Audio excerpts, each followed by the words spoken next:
నమస్తే మిత్రులారా, నేను మీ శ్రీనివాస్ చౌహాన్ అడ్వకేట్. మిత్రులారా, విడాకులకు సంబంధించిన కేసులో ఎక్స్ పార్టీ ఆర్డర్ వచ్చిన తర్వాత ఎన్ని రోజులలోపు వివాహం చేసుకునే వెసులుబాటు ఉంటుంది? మిత్రులారా, మన దేశంలో హిందూ మ్యారేజ్ యాక్ట్ 1955 అనే చట్టం ఉంది. ఈ చట్టం ప్రకారంగా ఎవరైనా ఇద్దరు హిందూ సాంప్రదాయం ప్రకారంగా వివాహం చేసుకుంటే అదే హిందూ చట్టం ప్రకారంగా న్యాయస్థానం ద్వారా విడాకులు పొందాలి.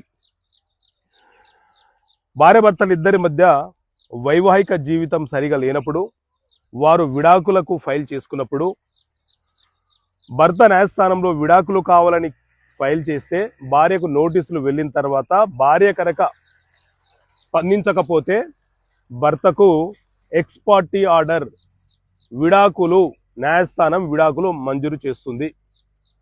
ఈ విడాకులు వచ్చిన తర్వాత నుంచి 90 రోజుల లోపు భార్య తిరిగి ఆ కేసును రీఓపెన్ చేయించకపోతే, అంటే సెటిసైడ్ చేయకపోతే భర్త మరొక వివాహము చేసుకోవచ్చు.